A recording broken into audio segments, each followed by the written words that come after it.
Hello students, welcome to all of you on my YouTube channel Shukla and company. आज GST का हम अपना पिछला क्लास को कंटिन्यू करते हैं। मीन्स लास्ट टाइम हम जीएसटी के बेसिक थ्योरी पे बात किए थे, कुछ कॉन्सेप्ट देखे थे। तो आज की क्लास स्टार्ट करें उससे पहले आपका जो क्वेश्चन है उसको हम दे देते हैं कि जिसको आपको क्या करना है, कमेंट बॉक्स में बताना है। पहला क्वेश्चन आपका ए है, जीएसटी एक्ट कब पास हुआ? ध्यान से सुनिएगा, जीएसटी एक्ट कब पास हुआ, पहला क्वेश्चन। दूसरा क्वेश्चन आपका ए है कि जीएसटी काउंसिल जो है उसके हेड कौन होते हैं? हम फिर से रिपीट करें, जीएसटी काउंसिल के हेड कौन होते हैं, कौन है ये नहीं, ठीक। ये दो क्वेश्चन आपके हैं जो कि आज के कमेंट बॉक्स में आपको बताना है। आज की क्लास स्टार्ट हम करने चल रहे हैं और बहुत सारे बच्चों ने क्या किया कि कमेंट बॉक्स में या मैसेज करके क्वेश्चन पूछा, सर डिस्ट्रीब्यूशन ऑफ टैक्स और जीएसटी के बारे में बहुत सारा और इन्फॉर्मेशन पूछे हैं। तो जो आपके क्लास के लिए मीन्स अभी एंट्रेंस एग्जाम के लिए रिलेवेंट है बेटा, उसको हम बता ले रहे हैं। फिर उसके बाद जीएसटी की क्लास को कंटिन्यू करते हुए हम आपको और बाकी चीजें जीएसटी के बारे में बता देंगे। उसके लिए आप परेशान मत होइएगा। अभी हम जो क्लास ले रहे हैं उसमें क्या करें, जो आपके एंट्रेंस के लिए इंपॉर्टेंट चीजें हैं उस पर बात कर लेते हैं, फिर उसको भी बताते हैं। तो आइए हम बात करते हैं आज की क्लास में अपना कि item exempted from GST. Mean कौन कौन से ऐसे आइटम्स हैं जिन पे जीएसटी क्या हो रहा है, नहीं लग रहा है जीएसटी में, वो एग्जेम्प्ट कर दिए गए हैं। तो payment of wages and salary, means अगर आप सैलरी और वेजेस का पेमेंट कर रहे हो, वेजेस एंड सैलरी, उस पर आपका क्या होने वाला है कि नहीं लगने वाला है GST. Supply of services to government, means अगर कोई भी सर्विस आप गवर्नमेंट को दे रहे हो, और embassy of other countries, means जो दूतावास होते हैं किसी भी देश के, अगर उनको आप कोई सर्विस दे रहे हो उस पर जीएसटी नहीं लगेगा। इलेक्ट्रिसिटी एंड वाटर बिल, आपके जो बिजली के बिल है या पानी के बिल है उस पर कोई जीएसटी नहीं। एजुकेशन सर्विसेज पे नहीं, हेल्थ सर्विसेज पे जीएसटी नहीं लगने वाला। ये बात आ रही है कि कौन कौन सी चीजों पे आपकी जीएसटी नहीं लगेगी। तो ये सारी चीजें। इधर GST paid is reverse in following cases, इस पे अभी हम बात करते हैं उससे पहले हम कुछ चीजें समझ लेते हैं बेटा। देखिए, अब दो चीजें होती है जीएसटी में। जीएसटी बेसिकली आप ये जानिए कि बिजनेसमैन पॉइंट ऑफ व्यू से ये बिजनेसमैन का कुछ भी नहीं है। मीन्स अगर आप ये बिजनेसमैन का इनकम या एक्सपेंस समझिए, ये बिजनेसमैन का नहीं है बल्कि एक सरकार के लिए मीन्स गवर्नमेंट की रेवेन्यू का एक सोर्स है। टैक्स जो होता है वो गवर्नमेंट का मेन सोर्स होता है जो इनकम का हम कर सकते हैं रेवेन्यू का। और जीएसटी एक्चुअली में आप ये समझो कि किसके ऊपर लग रहा है, जो अल्टीमेट कंज्यूमर है उसके ऊपर वो जीएसटी का बर्डन जाता है। या हम कोई भी इनडायरेक्ट टैक्सेस की बात करें तो कोई भी इनडायरेक्ट टैक्स जो आपका होता है उसका अल्टीमेट बर्डन जो होता है कंज्यूमर के ऊपर जाता है। मीन्स जो क्या कर रहा है उस प्रोडक्ट को कंज्यूम कर रहा है, मीन्स जो ultimately user of the product, ठीक।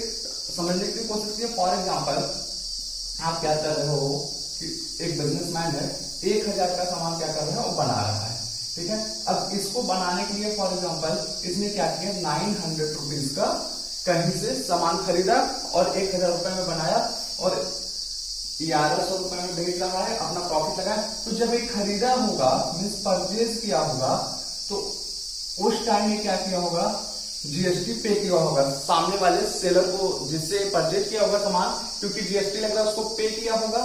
फिर इसने मैन्युफैक्चर किया एंड सेल कर रहा है। यहाँ पे जब ये सेल कर रहा है तो इस पे जीएसटी फिर लगा होगा। अब यहाँ पे जीएसटी क्या किया होगा, कलेक्ट किया होगा, जिसको सेल कर रहा होगा उससे लेगा और यहाँ पे जीएसटी पे करेगा। फॉर एग्जाम्पल हम मानते हैं यहाँ पे इसने क्या किया, 50 रुपीज का जीएसटी पे किया और यहाँ हम कर रहे हैं 60 रुपए का जीएसटी इसने बेचकर कलेक्ट किया। तो अब होने क्या वाला है, 50 रुपए का जीएसटी पहले पे कर चुका है, 60 रुपए का कलेक्ट किया, इसके पास जीएसटी जो एक्स्ट्रा अमाउंट क्या है 10 रुपीज का, means 60 minus 50 equal to 10 rupees एक गवर्नमेंट को पे करना पड़ेगा। मीन्स इस बिजनेसमैन को 10 रुपए का जीएसटी जो इसके पास एक्स्ट्रा है वो क्या करना होगा, गवर्नमेंट को पे करना होगा। यहां तक उम्मीद करते हैं आपको समझ में आया होगा। अब हम आते हैं यहाँ पे बात करते हैं जो एक परचेज पे जीएसटी पे किया जा रहा है वो कौन कौन सी जीएसटी हो सकती है। और जब परचेज पे आप जो जीएसटी पे करते हैं, यहाँ पे ध्यान दीजिएगा, इसको बोलते हैं इनपुट जीएसटी। मीन्स जब भी आप इसको समझो एकदम नॉर्मल कॉन्सेप्ट में कि आपके पास से कैश का आउटफ्लो अगर हो रहा है एज ए बिजनेसमैन, कि बिजनेस ऑर्गेनाइजेशन से कैश अगर बाहर जा रही है तो वहां पे जो जीएसटी पे हो रहा है उसको बोला जाता है इनपुट जीएसटी, ठीक। और यहाँ पे जब सेल कर रहे हो मीन्स कोई भी ऐसा चीज जब आपके पास इनफ्लो ऑफ कैश हो रहा है उसको बोला जाता है आउटपुट जीएसटी। ठीक, दो हुए आपके मीन्स परचेज के टाइम आप याद कर सकते हो कैश आउटफ्लो आपके पास हो रहा है तो इनपुट जीएसटी लगता है। कैश आउटफ्लो की जगह इनफ्लो अगर हो रहा है मीन्स बिजनेस ऑर्गेनाइजेशन में कैश आ रहा है, कोई भी ऐसी सर्विसेज आप दे रहे हैं किसी को, तो वहां पे जो जीएसटी लगने वाला है वो आउटपुट जीएसटी। अब हम लास्ट क्लास में बात किए थे टाइप्स ऑफ जीएसटी, तो आपको याद हो हमारे पास कौन कौन से थे, सीजीएसटी, एसजीएसटी, आईजीएसटी। तो मीन्स अगर हम कोई चीज परचेज कर रहे हैं मीन्स मेरे पास से कैश ऑर्गेनाइजेशन से बाहर जा रहा है तो उसमें तीन तरीके हो सकते हैं, या तो हम विद इन स्टेट उसको परचेज किए हो या out of the state purchase किए हो। विद इन स्टेट जब परचेज करते हैं तो हमारे पास सीजीएसटी या जीएसटी लगता है, अगर आउट ऑफ स्टेट परचेज कर रहे हैं मीन दूसरे राज्य से तो वहां पे आईजीएसटी। कहने का मतलब हमारे इनपुट जीएसटी में तीन चीजें हो सकती हैं, सीजीएसटी,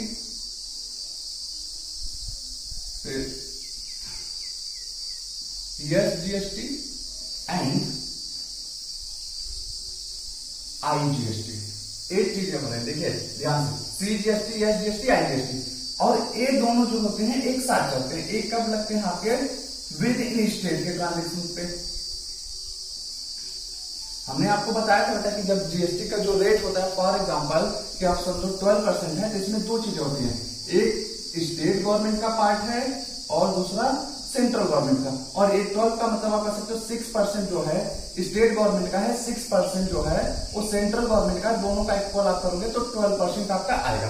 ठीक, यहाँ पे देखिए कि इनपुट सीजीएसटी में क्या, इनपुट जीएसटी में input CGST, input SGST, input IGST, ये तीन कॉन्सेप्ट आपके आ रहे हैं। वही सेम कॉन्सेप्ट यहाँ पे भी आएगा। अगर आउटपुट का आपका केस होगा तो यहाँ पे भी सीजीएसटी, एसजीएसटी एंड आईजीएसटी।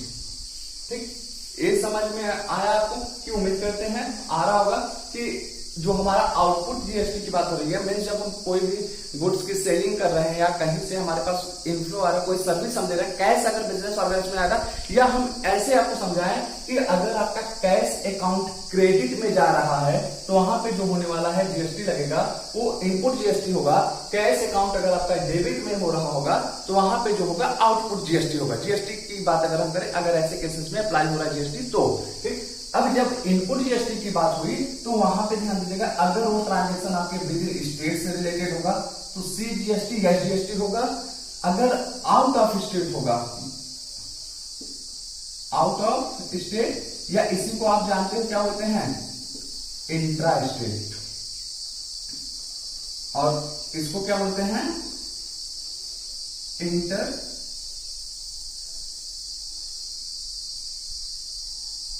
ना इसको बोलते हैं आपका इंट्रा स्टेट बेटा, और जब आउट ऑफ होता है तो उसको बोलते हैं इंटर। थोड़ा सा कंफ्यूजन था। मीन्स जब आपका विद इन स्टेट चल रहा है ट्रांजेक्शन तो वहां पे जो लग रहा है कि सीजीएसटी, एसजीएसटी दोनों रहेंगे, आउट ऑफ स्टेट हो रहा है, यहाँ पर इंटर स्टेट दो राज्यों के बीच में तो आईजीएसटी। यहाँ पे भी वही सेम कॉन्सेप्ट कि अगर आपका विद इन स्टेट चल रहा है तो ये दोनों लगेंगे, और जब दो राज्यों के बीच मीन्स आउट ऑफ स्टेट से ट्रांजेक्शन हो रहा है तो आईजीएसटी। ये उम्मीद करते हैं आपको समझ में आया होगा। अब जब आप इनपुट जीएसटी आपके पास आता है मीन्स आप किसी से कोई सामान खरीदे हो तो वहां पे कहते हो कि जीएसटी पे किए हो। एज ए बिजनेसमैन आप सोचो कि किसी को टैक्स पे किए हो, दूसरी तरफ से आप टैक्स कलेक्ट किए हो। अब गवर्नमेंट जब आपसे टैक्स मांगेगी तो आप क्या करोगे कि बोलोगे कि हमने इतना टैक्स पे किया था, इतना कलेक्ट किया, दोनों का डिफरेंस जो होगा वही हम आपको पे करेंगे।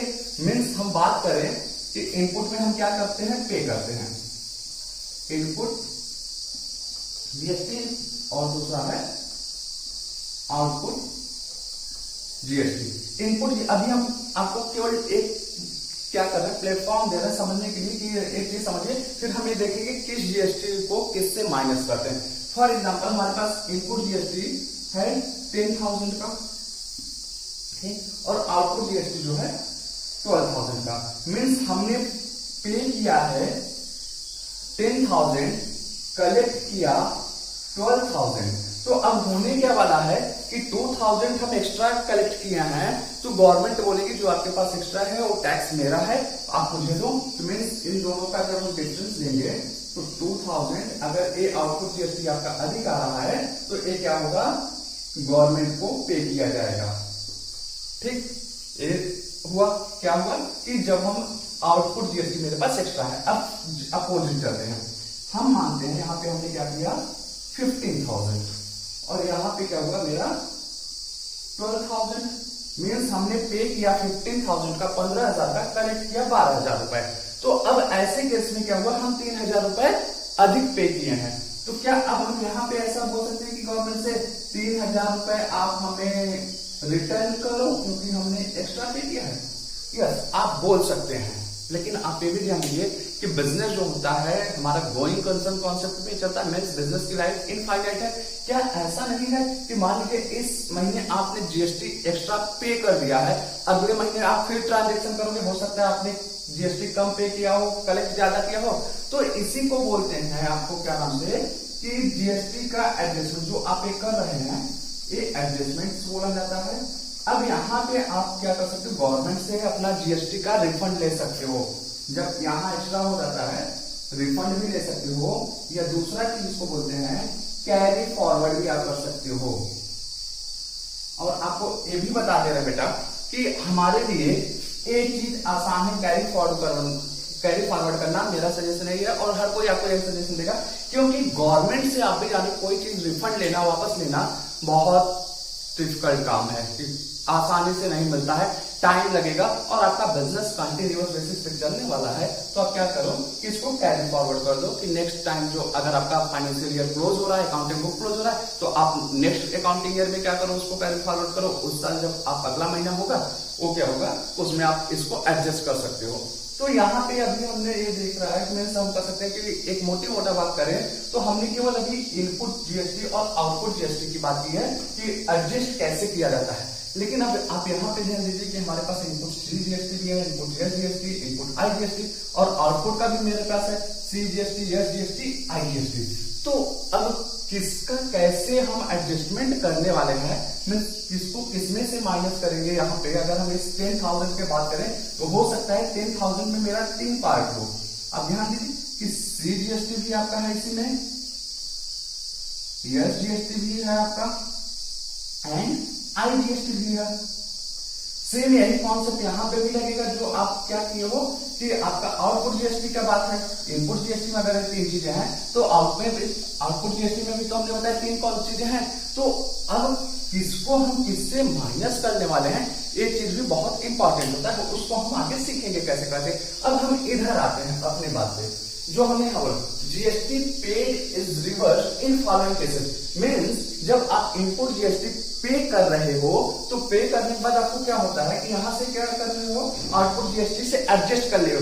लेकिन गवर्नमेंट क्या बोल रही है कि कुछ केसेस ऐसे हैं जहां पे जो इनपुट जीएसटी आप पे किए होंगे उसको हम आउटपुट से एडजस्ट नहीं करने देंगे।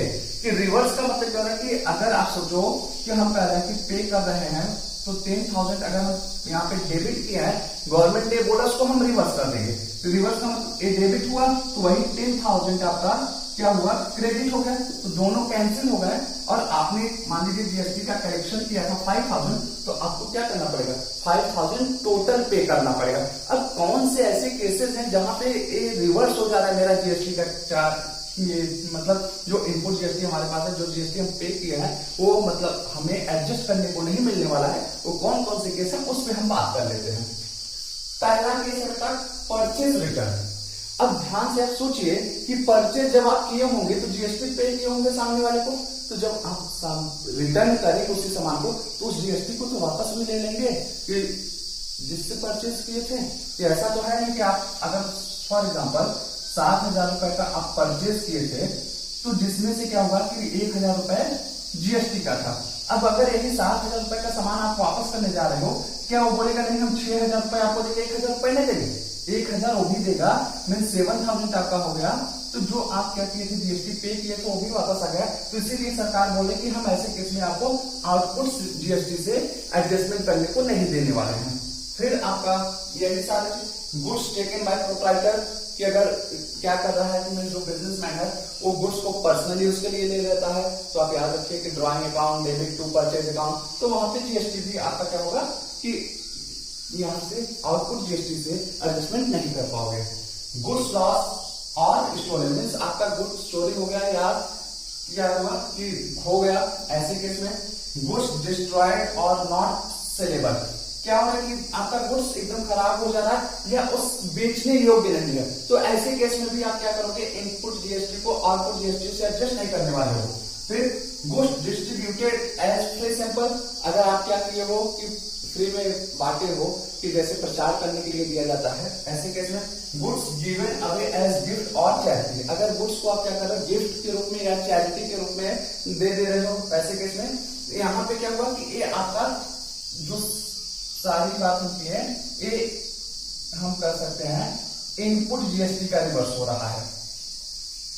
और एक केस आप देखिए sales return means GST collected reverse, जब आप जीएसटी क्या कर रहे हो कि यहाँ पे कलेक्ट किए होगे मीन्स सेल्स किए होगे, सामान को बेचे होगे, तो आपके पास आउटपुट जीएसटी आया होगा, तो आउटपुट जीएसटी जो आया था वो भी क्या होने वाला है कि आपका रिवर्स हो जाएगा कि अगर आप उस सामान को वापस कर रहे हो मीन्स जो बेचे थे वो आपके पास सामान वापस आ जा रहा है, तो ऐसे केस में क्या होने वाला है कि जो आपका आउटपुट जीएसटी था मीन्स आपने कलेक्ट किया था वो भी क्या होने वाला है कि वापस किए होगे, सामने वाले को जिससे आप जीएसटी का कलेक्शन किए होगे वो भी तो आपको वापस करना पड़ा होगा, तो वो क्या होने वाला है रिवर्स हो जाने वाला है। तो ये बेटा आपका जो कॉन्सेप्ट था कि जीएसटी रिवर्स का, तो एक जाहिर सी बात है कि अगर आप किसी को जीएसटी पे किए होंगे उससे वापस ले लिए या किसी से जीएसटी लिए होंगे उसको वापस कर दिए हो, तो क्या होगा कि उस जीएसटी का आपको एडजस्टमेंट करने को सरकार नहीं देने वाली है। तो अब बात कर लेते हैं कि इनपुट जीएसटी क्या होता है मीन्स अकाउंटिंग में जब हम अकाउंटिंग करेंगे तो इनपुट जीएसटी क्या होने वाला है और आउटपुट जीएसटी क्या होने वाला है। तो आप ध्यान दीजिए, जब आप परचेज कर रहे हो तो हमने बोला कि आपके पास से आउटफ्लो ऑफ कैश होगा मीन्स आप एंट्री क्या करते हो purchase account debit to cash, तो उस कैश में मीन्स क्या अगर हम कर रहे हैं कि 7,000 रुपए का जैसे बोले हमने परचेज किया आपने, तो उसमें क्या हुआ होगा कि परचेज का मीन्स गुड्स का कॉस्ट प्लस जीएसटी का अमाउंट दोनों ऐड होगा, तो purchase account debit output input GST आपका क्या होगा डेबिट टू कैश। अब इनपुट जीएसटी में आपके 3 हैं जिसमें से हमने बताया 2 साथ चलते हैं। अगर हम बात करें कि विद इन स्टेट आपका ट्रांजेक्शन हो रहा है तो सी जीएसटी या जीएसटी आपका लगेगा, तो आप कर सकते हो purchase account debit input CGST account debit फिर input IGST account debit to cash, यहां पे आप कैश अकाउंट कर दोगे। ये आपका है इनपुट जीएसटी का कॉन्सेप्ट की। और अगर यहीं पे हम बोले कि आउट ऑफ स्टेट ट्रांजैक्शन हुआ है 2 राज्यों के बीच में, तो यहां पे क्या हो जाएगा इनपुट सी जीएसटी या जीएसटी की जगह इनपुट आईजीएसटी का कॉन्सेप्ट आ जाएगा। सेम इसी तरीके से अगर आपका इस सेल्स का केस है तो सेल्स में क्या होता है कैश अकाउंट आपका डेबिट होता है, तो cash account debit to sales account to output C GST to output S GST. अगर विद इन स्टेट का ट्रांजेक्शन है, आउट ऑफ स्टेट का है तो टू आउटपुट आईजीएसटी हो जाएगा। इस जनरल एंट्री पे बेटा हम अगली क्लास में आपसे मिलेंगे तो डिटेल में बात करेंगे सारी जनरल एंट्री का, और इसका भी हम एंट्री दिखाएंगे मीन्स एडजस्टमेंट ऑफ जीएसटी का जो आप कॉन्सेप्ट है इस पे हमें कौन कौन सी जनरल एंट्री पास करनी होती है वो सारी बातें हम अगली क्लास में करने वाले हैं। अगर आज की क्लास से रिलेटेड आपको कोई भी डाउट्स होगा तो आप कमेंट सेक्शन में पूछ सकते हो या व्हाट्सएप ग्रुप में मैसेज करके पूछ सकते हो। मिलते हैं हम अगली क्लास में, तब तक के लिए गुड लक, थैंक यू।